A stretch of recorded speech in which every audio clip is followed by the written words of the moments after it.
Hello friends, welcome back to Tinos Educator. और अभी तक हम लोग काफ़ी 10th क्लास के बारे में हम लोग पढ़े, ठीक है। सैम्पल पेपर सॉल्व किए, अभी भी उसमें एक सेक्शन बाकी है। लेकिन आज जो है, आज हम लोग क्लास 8 का फर्स्ट चैप्टर स्टार्ट करने जा रहे हैं, ठीक है। हम लोग क्लास 8 का फर्स्ट चैप्टर से फिर उसको भी कंप्लीट करेंगे धीरे धीरे। तो फर्स्ट चैप्टर जो है आज हम लोग उस पर चर्चा करेंगे, ठीक है। तो आपका फर्स्ट चैप्टर क्या है? जो भी 8 क्लास में है वो जानते होंगे कि उनका फर्स्ट चैप्टर जो है वो है आपका रैशनल नंबर।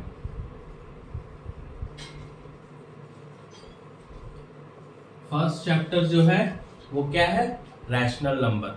तो आज हम लोग इसी को हम लोग सीखेंगे, ठीक है। और जो भी क्वेश्चंस करवाएंगे हम वो एनसीईआरटी बुक से होगा, लेकिन आपके एक्सरसाइज का अलग वीडियो आएगा। ये वीडियो सिर्फ कंसेप्ट के ऊपर है, ठीक है।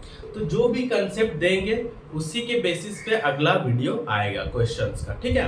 तो आप चाहे कोई भी बुक पढ़ते हो, एनसीईआरटी अगर आपका स्कूल में नहीं है, चलता है, तो आप जो भी बुक पढ़ते हो, ठीक है, आप ये बात जान लो कि कंसेप्ट सब में एक ही होता है। क्वेश्चंस अलग अलग भले ही होते हैं, लेकिन कंसेप्ट सबका एक ही होता है, ठीक है।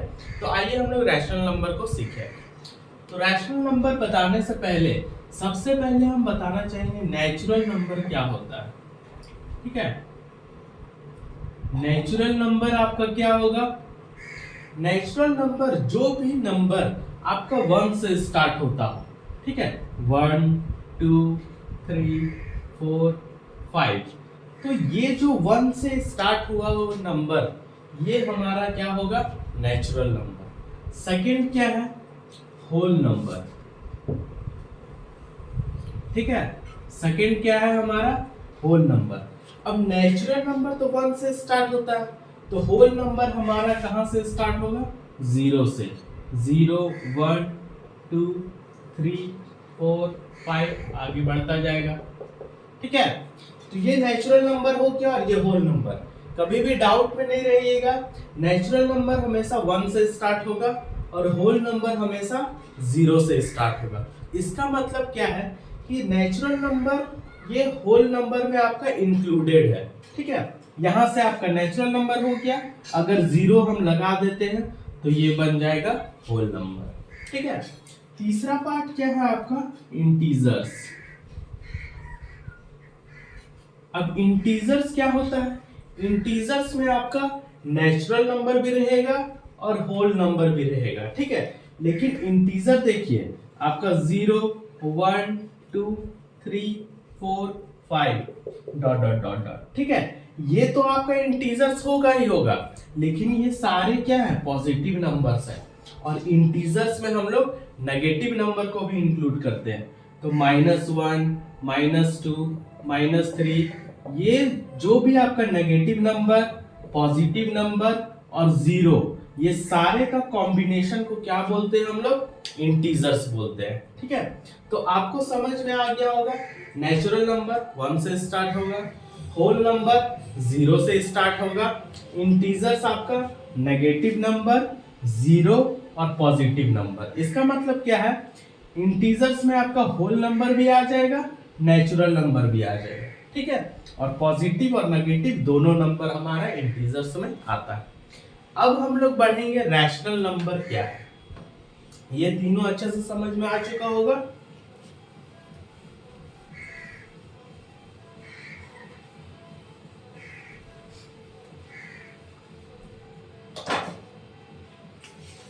रैशनल नंबर किसको बोलेंगे हम लोग? जिस भी नंबर को आप p/q के फॉर्म में लिख सको, ठीक है। कोई भी नंबर हो, अगर हम लोग उसे p/q के फॉर्म में लिख पा रहे हैं तो वो हमारा क्या बनेगा? Rational number. और p/q के फॉर्म में तो लिखेंगे, और p एंड q यहां पर क्या होना चाहिए? p और q जो नंबर होगा वो हमारा क्या होगा? इंटीजर्स होगा, ठीक है। p और q हमारा क्या होगा? इंटीजर्स होगा। कहने का मतलब है कि p और q हमारा पॉजिटिव नंबर भी हो सकता है और नेगेटिव नंबर भी हो सकता है। और एक बात इसमें याद रखना है कि q कभी भी आपका 0 नहीं होगा, ठीक है। q कभी भी आपका 0 नहीं होगा। तो ये दोनों बात याद रखिएगा। रैशनल नंबर क्या होगा? जिस नंबर को हम लोग p बाई क्यू के फॉर्म में लिख सके, और p और q उसमें क्या होगा, इंटीजर्स होगा, और q कभी भी जीरो नहीं होगा। अब जीरो क्यों नहीं होता है? अगर आप 1 के नीचे जीरो लिख दो तो ये कोई नंबर नहीं होता है, इसको हम लोग क्या बोलते हैं, नॉट डिफाइंड। इसके क्या बोलेंगे हम लोग, नॉट डिफाइंड, ठीक है, क्योंकि जीरो से किसी भी नंबर को डिवाइड नहीं किया जा सकता, इसीलिए इसको क्या बोलते हैं हम लोग, नॉट डिफाइंड। इसीलिए इसके स्टेटमेंट में लिखा जाता है क्यू कभी भी जीरो नहीं होगा। तो रैशनल नंबर क्या होता है, अच्छे से समझ आ गया। चलिए आगे हम लोग देखते हैं कुछ और, यहीं पे हम लोग समझ लेंगे। देखिए अब मान लीजिए, अब रैशनल नंबर का एग्जांपल्स अगर कुछ ले हम लोग तो क्या ले सकते हैं, -1/2। देखिए p बाई क्यू के फॉर्म में है और यहाँ माइनस भी है, तो कोई दिक्कत नहीं, ये आपका रैशनल नंबर होगा क्योंकि q आपका जीरो नहीं है। अगर सिर्फ जीरो लिखे तो क्या ये रैशनल नंबर होगा, होगा, क्योंकि जीरो के नीचे हम लोग 1 लिख सकते हैं, इससे कोई इफेक्ट नहीं है। 2 है सिर्फ, 2 के नीचे भी 1 लिख सकते हैं, जिसके डिनोमिनेटर में कुछ नहीं है वहां पे हम लोग 1 लिख सकते हैं। तो ये आपका p बाई क्यू के फॉर्म में हो गया, और q आपका जीरो नहीं है, ठीक है। तो ये सारा एग्जांपल्स हो जाएगा आपका रैशनल नंबर का, ठीक है।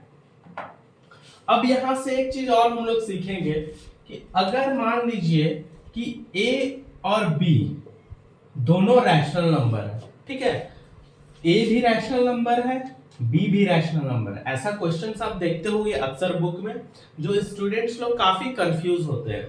तो a और b अगर रैशनल नंबर है और दोनों को ऐड करेंगे तो हमारा रिजल्ट भी क्या होगा, रैशनल नंबर होगा। जो हमारा रिजल्ट होगा वो भी क्या होगा, रैशनल नंबर होगा। अगर a और b को माइनस करें, a भी रैशनल नंबर, b भी रैशनल नंबर, अगर दोनों को माइनस भी किया जाए तो भी आपका जो आंसर होगा वो एक रैशनल नंबर होगा, ठीक है। ये सब याद रखिएगा, ये सब स्टेटमेंट वाला क्वेश्चन है जो अक्सर स्टूडेंट्स लोग कंफ्यूज कर जाते हैं, ठीक है।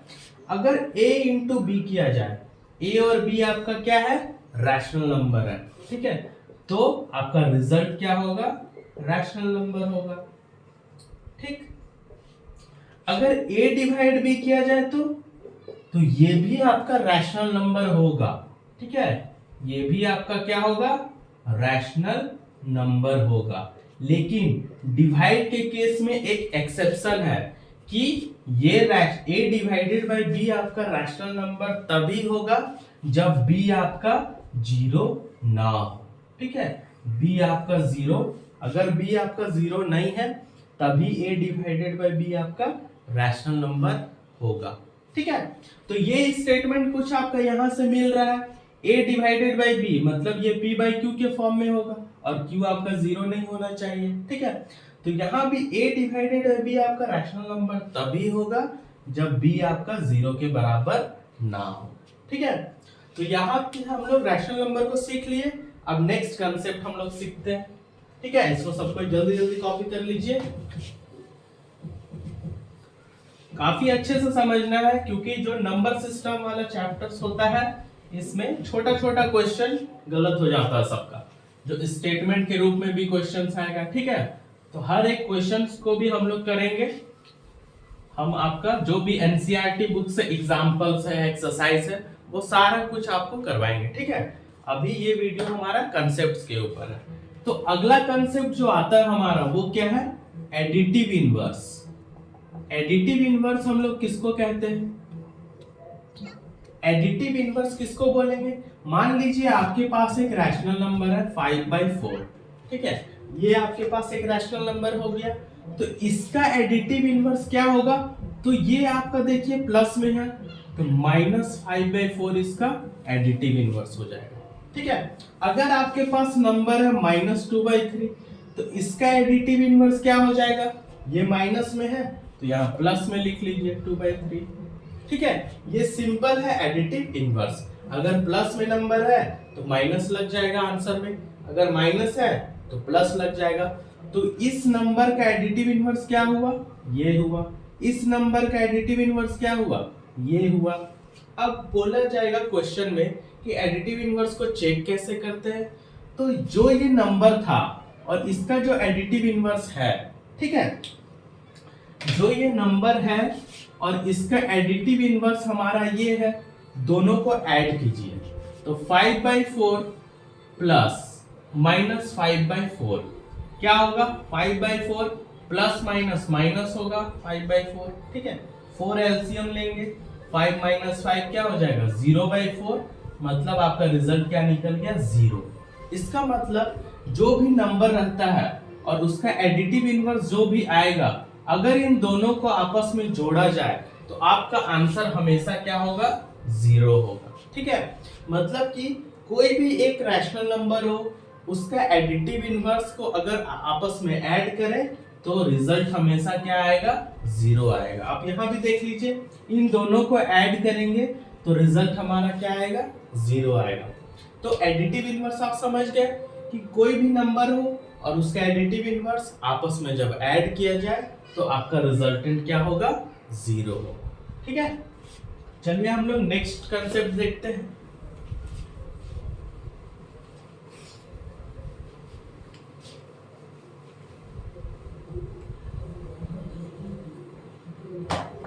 नेक्स्ट कंसेप्ट क्या है, मल्टीप्लिकेटिव इनवर्स,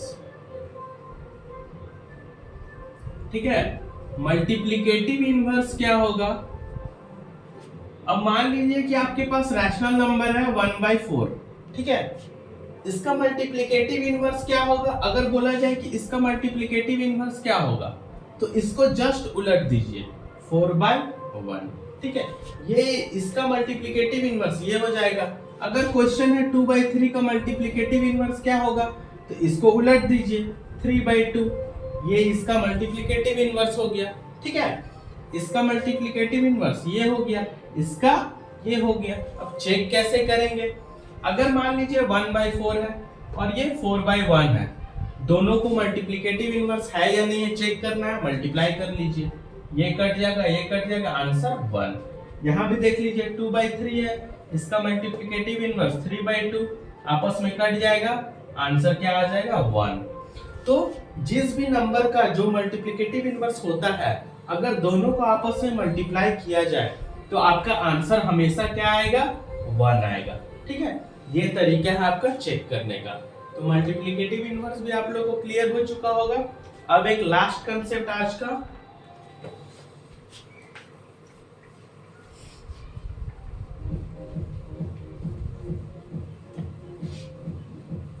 आज का लास्ट कंसेप्ट क्या है आपका, रेसिप्रोकल,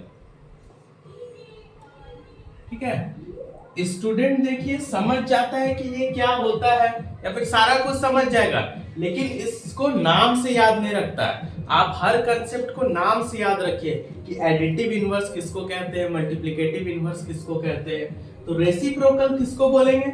मान लीजिए अगर आपके पास है 1/2, इसका रेसिप्रोकल क्या होगा, तो जस्ट वही करना है, इसको रिवर्स करना है, ये 2/1 इसका रेसिप्रोकल हो जाएगा।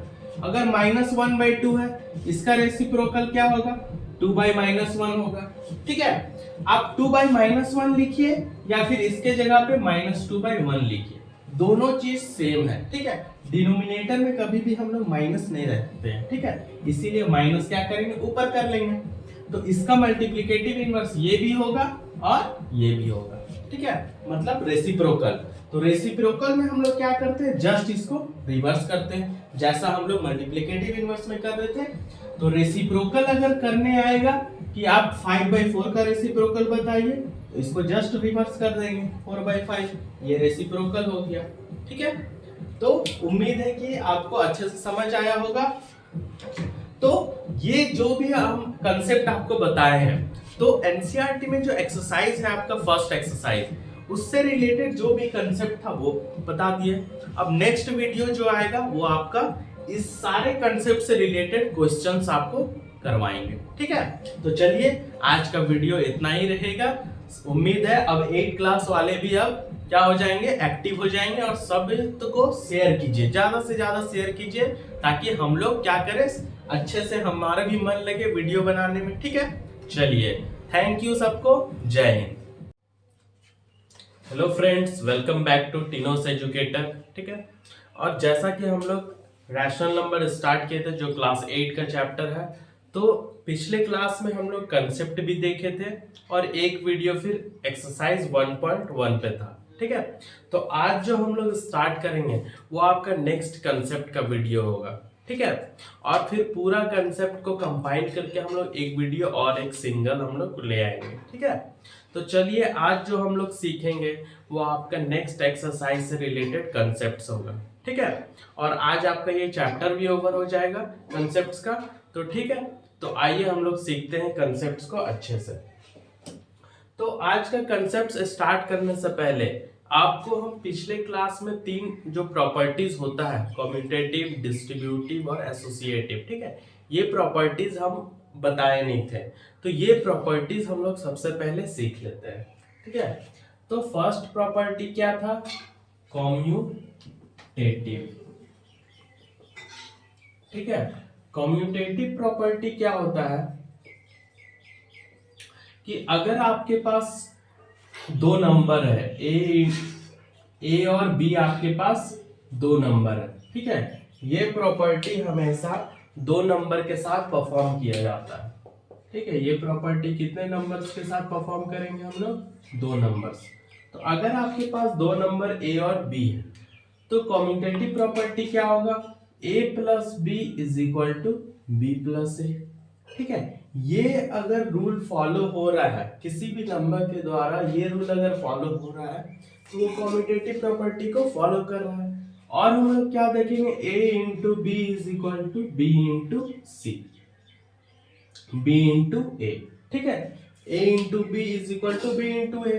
तो जस्ट हम लोग यहाँ पे क्या देख रहे हैं कि हम लोग ऑर्डर को बस चेंज कर रहे हैं। दोनों साइड हम लोग क्या कर रहे हैं? ऑर्डर को चेंज कर रहे हैं। a प्लस बी तो b प्लस ए, फिर a इंटू बी और b इंटू सी। ठीक है, और दोनों तरफ देखो ऑपरेशन जो हो रहा है, यहाँ एडिशन हो रहा है तो यहाँ भी एडिशन हो रहा है, यहाँ मल्टीप्लीकेशन तो यहाँ भी मल्टीप्लीकेशन। तो ये जो आपका प्लस और मल्टीप्लाई है, इसको इसी को ऑपरेशंस बोलते हैं। ठीक है, तो यहाँ पे सेम टाइप ऑफ ऑपरेशंस होगा। ठीक है, सब में क्या होगा? सेम ऑपरेशन होगा। ठीक है, अब आप बोलोगे कि यहाँ पे माइनस और डिवाइड साइन नहीं दिख रहा है क्या? अगर आप देखोगे कि a माइनस बी और b माइनस ए करेंगे तो ये आपका कभी भी सही नहीं होगा। ठीक है, अभी हम लोग एग्जांपल से भी चेक करेंगे। अगर आप a डिवाइडेड बाय b करोगे और b डिवाइडेड बाय a करोगे तो ये भी आपका सही नहीं होगा। ठीक है, इसका मतलब क्या हुआ कि सब्सट्रैक्शन और डिवीजन नोट करके आप लोग देख लीजिएगा। ठीक है, नोट में क्या लिख सकते हैं कि सब्सट्रैक्शन और डिवीजन आपका ये प्रॉपर्टी फॉलो नहीं करता है। ठीक है, सब्सट्रैक्शन और डिवीजन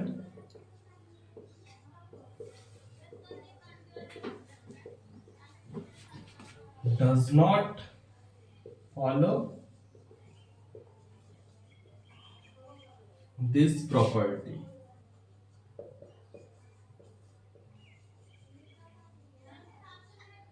ठीक है, सब्सट्रैक्शन और डिवीजन आपका ये प्रॉपर्टी फॉलो नहीं करेगा। तो चलिए देखते हैं कि क्या आपका माइनस और ये डिवाइड आपका फॉलो करता है या नहीं करता है।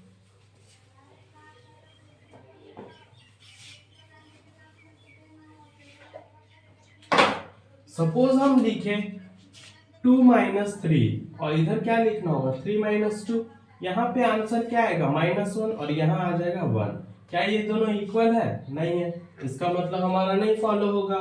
लेकिन अगर यही चीज प्लस के साथ करते 2 प्लस 3 या फिर 3 प्लस 2 तो क्या होता? 5, इधर भी 5, मतलब ये आपका फॉलो कर रहा है। तो एडिशन तो फॉलो करेगा, मल्टीप्लिकेशन भी करेगा आपका, लेकिन सब्सट्रैक्शन नहीं करेगा। सेम केस आपका डिवीजन के साथ होगा। अगर 3 डिवाइडेड बाय 2 लिखे या 2 डिवाइडेड बाय 3 लिखे, यहाँ पे देखिए आपका 3/2 हो जाएगा, यहाँ पे 2/3। अगर हम लोग डिवाइड भी करेंगे तो आपका वैल्यू जो है इक्वल नहीं आएगा। ठीक है, तो डिवीजन भी हमारा फॉलो नहीं करेगा। ठीक है, तो ये था फर्स्ट प्रॉपर्टी आपका कम्यूटेटिव प्रॉपर्टी। और ये याद रखिएगा, ये प्रॉपर्टी हम लोग कितने नंबर्स के साथ पढ़ते हैं, 2 नंबर्स में इसको अप्लाई करते हैं। ठीक है, सेकेंड जो है, सेकेंड प्रॉपर्टी है आपका एसोसिएटिव प्रॉपर्टी।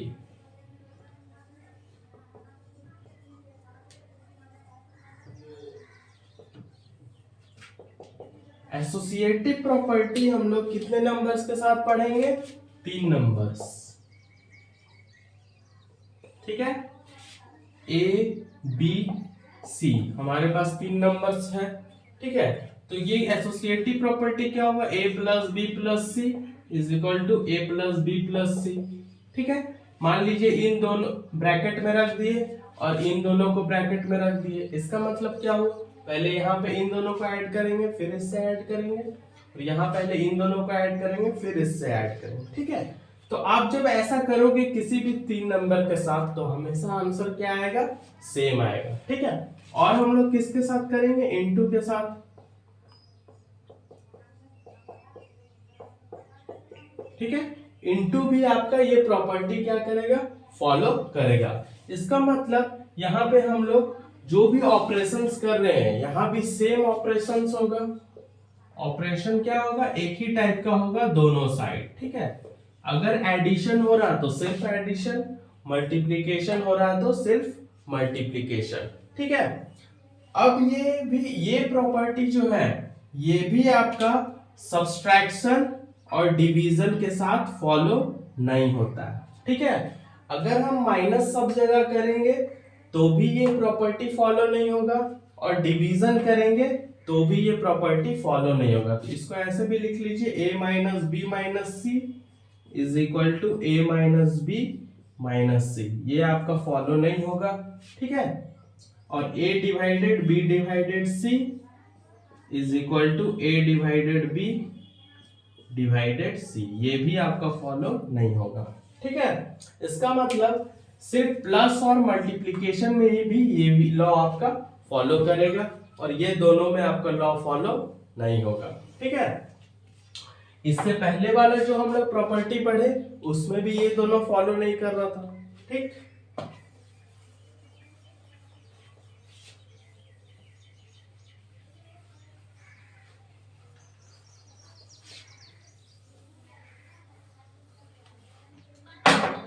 थर्ड प्रॉपर्टी जो है आपका वो क्या है, डिस्ट्रीब्यूटिव प्रॉपर्टी।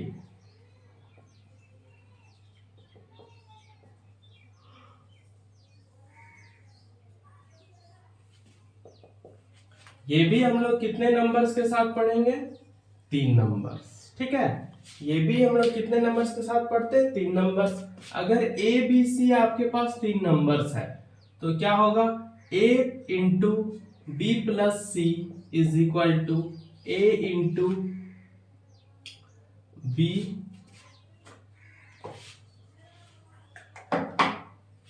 इसको ऐसे लिख लीजिए। डिस्ट्रीब्यूटिव में क्या होगा, a into b plus c लिखे। अब अगर ब्रैकेट ओपन करेंगे तो a इससे भी इंटू होगा और इससे भी होगा, तो ए बी प्लस ए सी, इसी को बोलते हैं डिस्ट्रीब्यूट करना।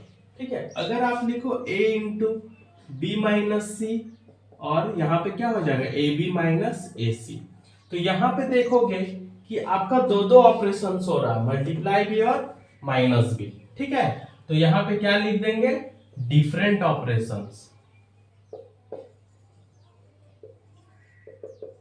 इससे पहले जो 2 प्रॉपर्टीज था उसमें आपका सेम ऑपरेशंस हो रहा था, ऐड होगा तो पूरे में ऐड, मल्टीप्लाई होगा तो पूरे में मल्टीप्लाई। इसमें लेकिन डिफरेंट ऑपरेशंस होता है। ठीक है, एक आपका मल्टीप्लाई देखने को मिलेगा और ब्रैकेट के अंदर या तो प्लस या माइनस। ठीक है, इन दोनों के अलावा अगर आपको कुछ भी दिखे, जैसे a divided by b plus C, तो यहां पे आपका क्या होगा, ये भी प्रॉपर्टी आपका डिवीजन के साथ फॉलो नहीं होगा।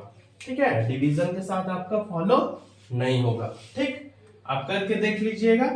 ठीक है, ये भी प्रॉपर्टी आपका डिवीजन के साथ फॉलो नहीं होगा, क्योंकि यहाँ पे क्या है, यहाँ पे पहले अगर ये ऐड होगा, डिस्ट्रीब्यूट करने के लिए हम लोग को पहले ब्रैकेट का काम करना होगा, और ऐड होने के बाद डिवाइड होगा, तो ये फिर इससे आपका इक्वल नहीं रह जाएगा।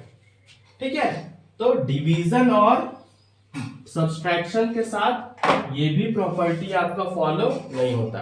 इसका मतलब जो भी तीनों प्रॉपर्टीज है वो आपका सिर्फ एडिशन और मल्टीप्लिकेशन में ही फॉलो होगा। अगर सब्सट्रैक्शन हो या डिवीजन हो तो उन दोनों के केस में आपका फॉलो नहीं करेगा। ठीक है, सब्सट्रैक्शन और डिवीजन के केस में हमारा तीनों प्रॉपर्टी फॉलो नहीं करता है। तो अब हम लोग तीनों प्रॉपर्टीज के बारे में जान चुके हैं। ठीक है, तो अब आगे हम लोग जो स्टार्ट करेंगे वो आपका नेक्स्ट चैप्टर से रिलेटेड कंसेप्ट्स होगा, नेक्स्ट एक्सरसाइज से रिलेटेड कंसेप्ट्स होगा। ठीक है, तो अब हम लोग सीखेंगे कि हम लोग कैसे किसी भी रैशनल नंबर को नंबर लाइन में रिप्रेजेंट करते हैं। ठीक है, तो मान लीजिए कि आपके पास कोई भी रैशनल नंबर हो, तो उससे पहले हम लोग एक चीज सीखेंगे। ठीक है, कि ये आपका नंबर लाइन है 0 1 2। ठीक है, इधर -1 -2 -3 कर लीजिए। ठीक, अगर आपके पास कोई भी रैशनल नंबर दिया हुआ है, सपोज कि 2/3 हो या फिर 4/2 हो, ठीक है, या 4/3 कर लीजिए। इन दोनों रैशनल नंबर्स में क्या डिफरेंसेस हैं? ठीक है, कि ये आपका न्यूमरेटर देखिए, यहाँ पे न्यूमरेटर आपका छोटा है डिनोमिनेटर से। ठीक है, और यहाँ पे क्या देख रहे हैं हम लोग कि न्यूमरेटर जो है वो बड़ा है डिनोमिनेटर से। ठीक है, अब ये आपका पहला बात है जिस पे आपको ध्यान देना है। ठीक है, अगर न्यूमरेटर आपका छोटा हो, यहाँ पे न्यूमरेटर आपका छोटा है, तो जब भी न्यूमरेटर आपका छोटा हो तो याद रखिए कि वो नंबर आपका 0 से 1 के बीच में ही लाई करेगा। ठीक है, कहीं ना कहीं ये नंबर 0 से 1 के बीच में ही रहेगा। अगर पॉजिटिव है तो 0 और 1 के बीच में, अगर ये नेगेटिव होता -2/3 होता तो ये 0 और -1 के बीच में होता। ठीक है, जब भी न्यूमरेटर छोटा हो तो इससे क्या पता चलेगा कि अगर पॉजिटिव नंबर है तो 0 और 1 के बीच में होगा, और नेगेटिव है तो 0 और -1 के बीच में होगा।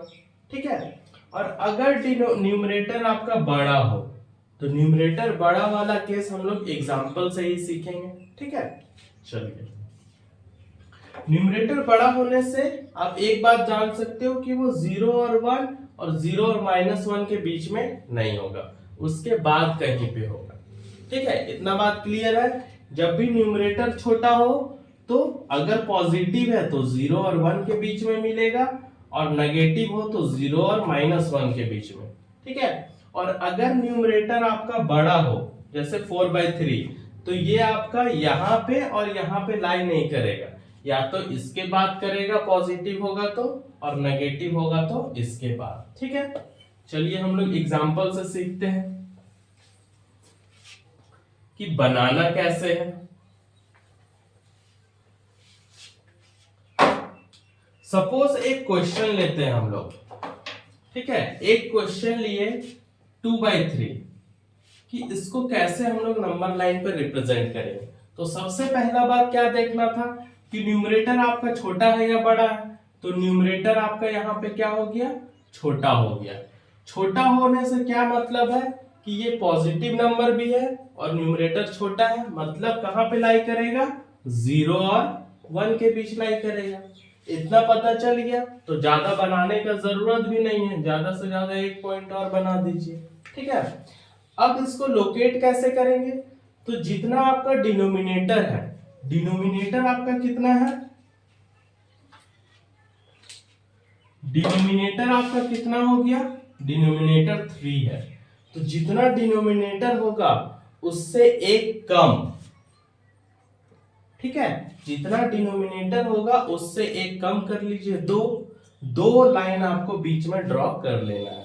उसके बाद क्या करना है, जो भी आपका डिनोमिनेटर है उसको आप इस नंबर के साथ लिखते जाइए। 0 है तो यहाँ 0/3 आपका हो जाएगा ये पॉइंट, क्योंकि 0/3 लिखने का मतलब है इसका वैल्यू क्या होगा, 0 होगा।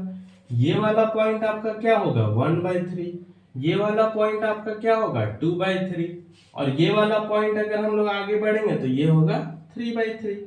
अब ऐसे हम लोग क्यों लिखते हैं, क्योंकि डिनोमिनेटर हर जगह सेम है, आपका ऊपर का वैल्यू चेंज हो रहा है और ऊपर का वैल्यू ही दिखाएगा कि आपका कौन सा पॉइंट है। ठीक है, 0/3 0 होगा, मतलब हम लोग कुछ गलत नहीं किए हैं। 3/3 आपका 1 हो जाएगा, 3 कट जाएगा, बचेगा 1, इसका मतलब ये भी चीज सही है। तो ये जो आपका पॉइंट लोकेट करना था 2/3, तो ये आपका पॉइंट हो गया 2/3। ठीक है, उम्मीद है सबको अच्छे से क्लियर हुआ होगा। चलिए अब हम लोग एक पॉजिटिव देख लिए, अब एक नेगेटिव देखते हैं सेम इसी को। अगर ये आपका -2/3 होता, ठीक है, तब ये कहां पे मिलता, मान लीजिए ये -2/3 को लोकेट करना है, तो ये कहां पे मिलेगा, -1 और 0 के बीच मिलेगा। 3 है, 2 पॉइंट लोकेट कीजिए, 1 और 1 2, ठीक है, 3 से 1 कम करना था, 2 लाइन ड्रॉ कर लिए। अब क्या करना है, ये तो पहला 0/3 हो गया, अब इधर नेगेटिव की ओर बढ़ रहे हैं, तो ये -1/3, ये आपका -2/3, और ये क्या होगा -3/3। ठीक है, 3 कटेगा, -1 बचेगा, मतलब ये भी सही है। 0/3 0 आएगा, ये भी सही है। तो ये पॉइंट आपका कहां पे मिल गया, यहाँ पे। तो आप यहाँ पे ये चीज देख लिए कि अगर न्यूमरेटर छोटा है और आपका ये पॉजिटिव नंबर है, तो 0 और 1 के बीच हमें मिल गया, और अगर ये नेगेटिव था तो 0 और -1 के बीच मिल गया। ठीक है, अब हम लोग न्यूमरेटर को ग्रेटर मान के चलते हैं। ठीक है, कि जब न्यूमरेटर आपका बड़ा होगा तब कैसे लोकेट करेंगे। तो मान लीजिए एक क्वेश्चन है आपके पास 5/2, यहाँ पे क्या है, आपका न्यूमरेटर बड़ा हो गया। ठीक है, यहाँ पे न्यूमरेटर क्या हो गया, बड़ा हो गया डिनोमिनेटर से। तो सबसे पहले क्या करेंगे, इस चीज को हम लोग मिक्स्ड फ्रैक्शन में चेंज करेंगे। ठीक है, 5 को क्या करते थे, डिवाइड करते थे। ठीक है, 5 को डिवाइड कर लीजिए 2 से, 2 2 जा 4, रिमाइंडर 1 बच गया। अब इसको कैसे लिखते थे हम लोग, 2 होल 1/2। ठीक है, कैसे लिखेंगे इसको, जो आपका क्वोशिएंट है उसको यहाँ पे लिखिए। ठीक है, जिससे डिवाइड कर रहे हैं उसको नीचे, और जो रिमाइंडर बच गया उसको ऊपर। ठीक है, अब इसको कैसे नंबर लाइन में लोकेट करेंगे, तो जब भी आपका न्यूमरेटर बड़ा हो तो सबसे पहला काम है कि आप उसको मिक्स्ड फ्रैक्शन में चेंज कीजिए। अब नंबर लाइन ड्रॉ कर लीजिए। ठीक है, 0 1, अब ये तो पता चल गया कि हमारा 0 और 1 के बीच लाइन नहीं करेगा, तो 0 1। ठीक है, अब हम ये सबसे पहले कैसे पता लगाएंगे कि ये 0 और 1 के बीच में है, तो कहां पे होगा, तो ये जो नंबर है आपका ये, ठीक है, ये पार्ट आपका बताएगा कि नंबर कहां मिलेगा। अगर ये 2 है, मतलब कि ये पूरा नंबर आपका 2 और 3 के बीच में मिलेगा। ठीक है, ये जो भी नंबर हो उसको लिख लीजिए और इससे एक इंक्रीज कर लीजिए, मतलब ये पूरा नंबर आपका इन दोनों के बीच में मिलेगा। ठीक है, तो नंबर लाइन ड्रॉ करते हैं, ये 0 हो गया, ये 1 हो गया, ये 2 हो गया, ये 3 हो गया। ठीक है, अब देखिए 2 है, ये 2 हमारा हो गया। अब नीचे जो आपका ये 1/2 है, अब इसको आप छोड़ दीजिए, क्योंकि इस 2 का काम है कि ये 2 तक ले गया हमें। अब यहाँ पे 1/2 है, 2 है, तो हमें एक माइनस करना है इसमें से।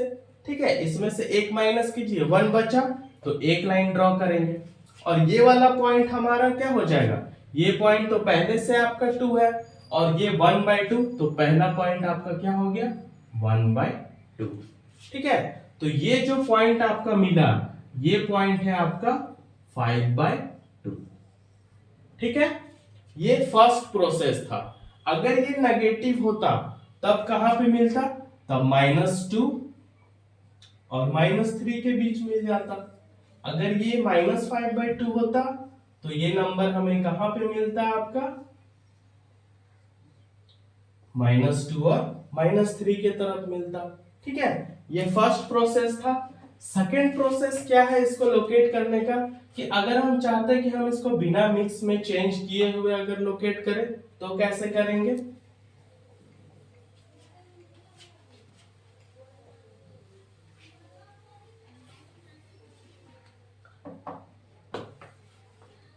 अब अगर बिना मिक्स में चेंज किए हुए करना है तो हमें देखने का जरूरत नहीं है कि बड़ा है या छोटा है, ठीक है। ये आपका 0 हो गया, ये 1 हो गया, ये 2 हो गया, ये 3 हो गया, ठीक है। अब यहाँ पे क्या करना है कि ये 5/2 है, ठीक है।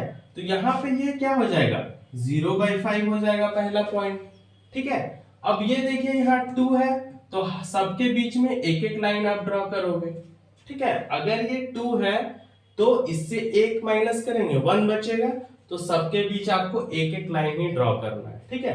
तो ये 0/5 हो गया, ये 1/5 हो गया, ठीक है, नहीं 0/2, ये 0/2 हो जाएगा, जो डिनोमिनेटर होगा उसी को लिखेंगे, ठीक है। ये 1/2 हो जाएगा, ये पॉइंट 2/2 हो जाएगा, ठीक है। 2/2 मतलब ये कट जाएगा, 1 बचेगा, ये पॉइंट आपका 3/2 हो जाएगा, ये पॉइंट आपका 4/2 हो जाएगा, 4/2 2 से डिवाइड कीजिए 2 आ जाएगा, ठीक है। और ये वाला पॉइंट जो आपका बचेगा ये आपका 5/2 हो जाएगा, ठीक है। तो अगर आप बिना फ्रैक्शन मिक्स फ्रैक्शन में चेंज किए हुए लोकेट करना चाहते हो तो उसके लिए ये प्रोसेस है, ठीक है। इस प्रोसेस में हम लोग क्या किए, सिंपली 5/2 था तो हम लोग एक नंबर लाइन बना लिए, नीचे 2 है, एक माइनस कर लीजिए, 1 बचा। अब सबके बीच एक एक लाइन हम लोग ड्रॉ कर लिए, ठीक है, कुछ इस तरह 0 1 2 3, ठीक है। और उसके बाद क्या किए, सबके बीच एक एक लाइन ड्रॉ करेंगे, ठीक है। कितना लाइन ड्रॉ करना है ये बात याद रखिएगा, जितना डिनोमिनेटर होगा उससे एक कम, ठीक है। अब हर एक पॉइंट को आप डिनोमिनेटर के साथ लिख लीजिए, 0/2 1/2 2/2 3/2 4/2 और ये बचा 5/2, तो ये हो गया आपका आंसर, ठीक है।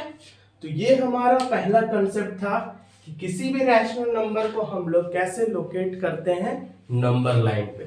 अब जो हम लोग सेकेंड कंसेप्ट सीखेंगे वो होगा हमारा रैशनल नंबर कैसे फाइंड करते हैं दो रैशनल नंबर के बीच में। तो अब हम लोग सीखेंगे कि कैसे हम लोग किसी भी दो रैशनल नंबर्स के बीच का रैशनल नंबर्स फाइंड करते हैं, ठीक है। तो इससे पहले दो कंसेप्ट हम बताएंगे आपको कि अगर मान लीजिए आपके पास दो नेचुरल नंबर है, क्या दो नेचुरल नंबर है आपके पास, ठीक है।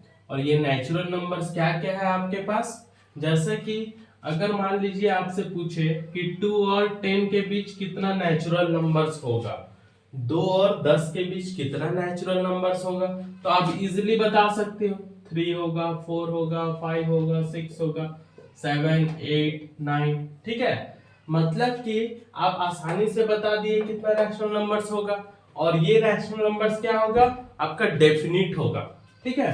डेफिनिट होगा मतलब कि लिमिटेड है, ठीक है। डेफिनिट कहने का मतलब क्या है, लिमिटेड है, क्योंकि इसके अलावा इन दोनों के बीच और कोई नंबर हो सकता है, नहीं होगा, ठीक है। जो नेचुरल नंबर कहना है ऐसा तो नंबर नहीं होगा, तो इसीलिए इसको क्या बोलेंगे, डेफिनिट और लिमिटेड, ठीक है। याद रखिएगा, आपसे पूछा जाएगा कि 2 और 10 के बीच कितने नेचुरल नंबर्स हैं, उसमें आंसर सिर्फ आपका इतना ही आएगा जो आपका लिमिटेड है, ठीक है। अगर इंटीजर्स से पूछे कि -2 और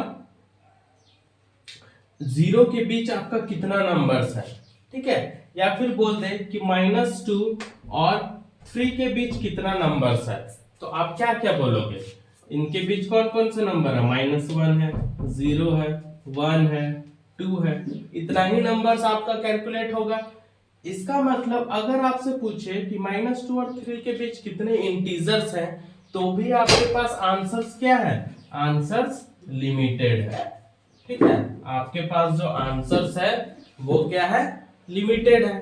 तो हम लोग अब देखेंगे कि आपका कितना रैशनल नंबर्स होगा, ठीक है, दो रैशनल नंबर्स के बीच कितना रैशनल नंबर्स होगा। क्योंकि अगर नेचुरल नंबर का केस देखें और इंटीजर्स का केस देखें तो दोनों केस में हमारा जो आंसर्स है वो लिमिटेड है, कोई भी इन दोनों के बीच इसके अलावा आपका इंटीजर्स आंसर में आएगा नहीं, और इन दोनों के बीच में भी कोई भी आपका नेचुरल नंबर आएगा नहीं, ठीक है। तो अब देखते हैं रैशनल नंबर में क्या होगा।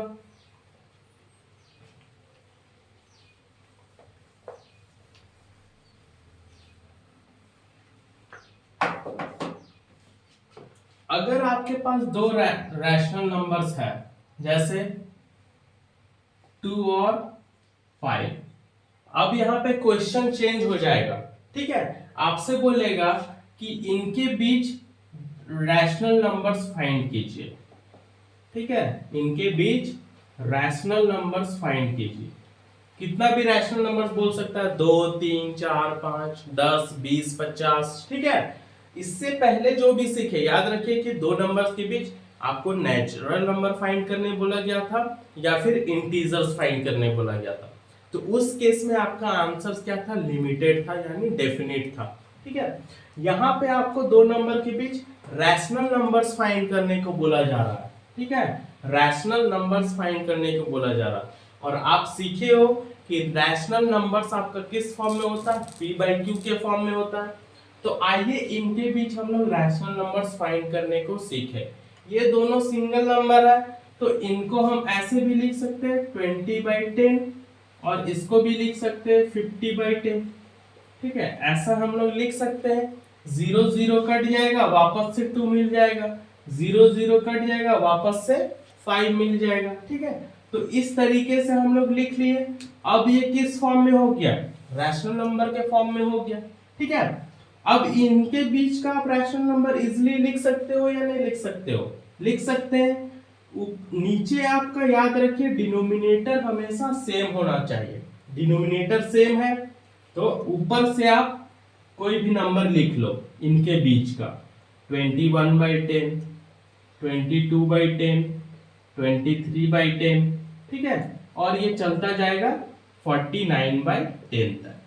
ठीक, इसका मतलब टोटल हम लोग जितना भी रैशनल नंबर्स हम लोग को जानना होगा यहां से लिख लेंगे। अगर इससे भी और ज्यादा आपको फाइंड करने बोले तो आप क्या करोगे, आप एक एक जीरो और बढ़ा दो, जैसे कि 200/100 लिख दो और 500/100 लिख दो। दोनों जीरो कट जाएगा, वापस से 2 ही बचेगा, दोनों जीरो कट जाएगा, वापस से 5 ही बचेगा। तो इसका मतलब क्या है कि नंबर कोई भी दिया हो, हम उसमें बस 0 0 लगा के उसके बीच का जितना रैशनल नंबर्स होगा वो सारा हमारा क्या बन जाएगा, आंसर्स बन जाएगा। ठीक है, चाहे कोई भी आपका नंबर हो, अगर नंबर सिर्फ सिंगल नंबर है तो आप उसको 10 से मल्टीप्लाई कर लो ऊपर नीचे, या फिर उससे आंसर्स लिख लो। और ये भी आंसर सफिशिएंट नहीं पड़ रहा है तो फिर 100 से कर लो, 100 भी सफिशिएंट नहीं पड़ रहा है तो 1000 से कर लो। ठीक है, 100 भी सफिशिएंट नहीं पड़ रहा है तो 1000 से कर लो, और इसके बीच का जो भी नंबर होगा वो आपके आंसर्स में आ जाएगा।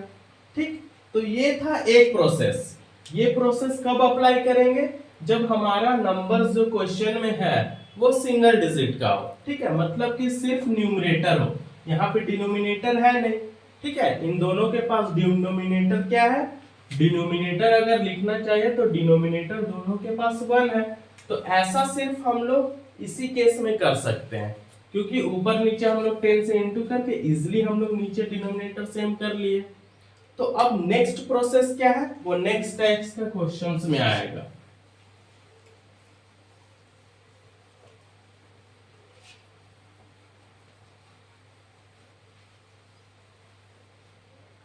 कि जब आपका क्वेश्चन अगर ऐसा हो कि 1/2 और 1/4 के बीच कितना रैशनल नंबर्स होगा, तब आप क्या करोगे, तब यहाँ पे सबसे पहला प्रोसेस आएगा कि आप 2 और 4 का एलसीएम निकालोगे। ठीक है, तो 2 और 4 का एलसीएम निकालने के लिए आप ये प्रोसेस करोगे, या फिर हम जानते हैं कि 2 के टेबल में 4 आता ही है तो 4 आपका एलसीएम हो जाएगा। ठीक है, 4 एलसीएम होने का मतलब क्या है कि यहाँ पे एलसीएम 4 कर लीजिए, और इन दोनों के नीचे अब हमें 4 दिखना चाहिए। तो 1/2 को हम लोग 4 कैसे बना सकते हैं, इंटू 2 करके, ऊपर नीचे 2 और 2 से इंटू कर लिए, ये हमारा बन गया 2/4, और ये तो पहले से ही 1/4 है। ठीक है, इसको 1 से इंटू कर लीजिए, 1/4। अब हमारा जो नंबर बन गया वो क्या बन गया, 2/4 और 1/4। ठीक है, तो क्वेश्चन आपसे जो पूछेगा कि कि अब इन दोनों के बीच आपको रैशनल नंबर फाइंड करना है। तो आप देखिएगा कि जो भी क्वेश्चन रहता है उसमें पहला नंबर ही छोटा रहेगा, ठीक है। यहाँ पे 1/2 आपका बाद में होना चाहिए, ठीक है। तो 1/2 को बाद में लिख लीजिए क्वेश्चन में, 1/4 और 1/2 के बीच क्वेश्चन रहेगा, ठीक है। क्योंकि जब हम लोग एलसीएम लिए, एलसीएम कितना था आपका 4 था, और इसको चेंज किए तो ये 2/4 आ गया, ये 1/4 आ गया। तो 1/4 और नंबर मिल गया हमें 2/4। अगर आपका ये नीचे डिनोमिनेटर सेम हो गया, अब हमारा ये पहले क्वेश्चन जैसा बन गया। अब 10 से इंटू कर लीजिए, ठीक है। ऊपर नीचे 10 से इंटू कर लीजिए, तो ये 10/40 बन जाएगा, ये 20/40 बन जाएगा, और इसके बीच का जो भी नंबर होगा वो हमारा आंसर बनेगा। जैसे 11/40, फिर 12/40, फिर 13/40, तो ये चला जाएगा 19/40 तक। अगर इससे और ज्यादा फाइंड करना है तो क्या करेंगे, ऊपर नीचे फिर 100 से इंटू कर देंगे, सेम पिछले वाला प्रोसेस, ठीक है। तो सबसे पहला मेथड क्या है इसके लिए, पहले आप डिनोमिनेटर सेम करो। डिनोमिनेटर सेम करने के बाद जो पहले हम लोग प्रोसेस किए थे इंटू कर दीजिए 10 से, ये भी सफिशिएंट नहीं है तो 100 से कर दीजिए, 1000 से कर दीजिए, ठीक है। तो ये हमारा था कंप्लीट प्रोसेस। अब एक छोटा सा और प्रोसेस है जिसको आप लोग ना अप्लाई करो तो ही बेहतर है, क्योंकि ये इजी मेथड है, ठीक है। जो भी क्वेश्चंस आएगा इसी मेथड से आप बनाइएगा, ठीक है। लेकिन एक और टाइप्स का आपका दिया हुआ है बुक में, वो तरीका भी हम लोग सीख लेते हैं। वो तरीका क्या है आपका कि अगर दो नंबर्स दिया हुआ है, ठीक है, अगर दो नंबर्स दिया है, मान लीजिए 1/4 और 1/2, इसके बीच रैशनल नंबर्स फाइंड करना है, तो इसको मान लेंगे ए और इसको मान लेंगे बी, ठीक है। ये हो जाएगा ए और ये हो जाएगा बी। तो एक फॉर्मूला है a + b/2, इसके बीच का रैशनल नंबर्स फाइंड करने के लिए। तो ये फॉर्मूला आप तभी अप्लाई करोगे अगर आपका मन हो, या फिर बोला जाए सिर्फ एक रैशनल नंबर फाइंड करने के लिए, तो ही ये प्रोसेस हम लोग यूज करेंगे। क्योंकि अगर 10 दे दे तो ये काफी लॉन्ग प्रोसेस बनेगा। तो जब भी एक से ज्यादा रैशनल नंबर पूछे तो आप पिछला दो मेथड ही यूज कीजिएगा, ठीक है। इसके लिए सिर्फ एक अगर पूछा जाए तो आप ये यूज कर सकते हो। a हमारा क्या है 1/4 प्लस b क्या है 1/2/2। ऊपर में यहाँ एलसीएम होगा 4, यहाँ क्या होगा 1 + 2 और ये बच गया 2। ये क्या बनेगा आपका 3/4/2। अब ये 2 किसके पास जाएगा, अगर आप लोग को पहले का सारा वीडियोस देखे हो तो आपको पता होगा कि ये 3/4/2 है। तो इस चीज को हम लोग कैसे समझ सकते हैं, देखिए 3/4/2 लिख सकते हो आप लोग। तो ये अगर मल्टीप्लाई साइन होगा तो 2 कहां जाएगा, ये 4 के पास जाएगा। तो अगर आपको डायरेक्टली याद है तो 2 किसके पास जाता है 4 के पास। अब मल्टीप्लाई कर लीजिए 3/8, ये आपका रैशनल नंबर मिल गया जो इन दोनों के बीच का होगा। तो कैसे लिख सकते हैं हम लोग 1/4 3/8 1/2, ये हमारा हो गया एक रैशनल नंबर जो इन दोनों के बीच का है। अब फिर आपको अगर इसी मेथड से बनाना है तो फिर किसी भी दो को सेलेक्ट कर लीजिए, या तो ये दोनों या ये दोनों, और जिस भी दो को सेलेक्ट करोगे याद रखिए कि उसी के बीच का रैशनल नंबर आपको मिलेगा, ठीक है। तो ये हमारा कंप्लीट कंसेप्ट हो गया है आपका, जो फर्स्ट चैप्टर का था रैशनल नंबर। अब हम लोग इसका भी वीडियो डालेंगे और जो पहले कंसेप्ट था और इसका दोनों को कंपाइल करके आपको एक सिंगल वीडियो भी प्रोवाइड किया जाएगा, ठीक है। तो चलिए इसी के साथ आज का क्लास आपका ओवर होता है। ज्यादा से ज्यादा शेयर कीजिए, हम लोग काफी आप लोग के लिए मेहनत कर रहे हैं, तो आप लोग भी थोड़ा सा सपोर्ट दिखाइए, ठीक है। चलिए, थैंक यू, जय हिंद।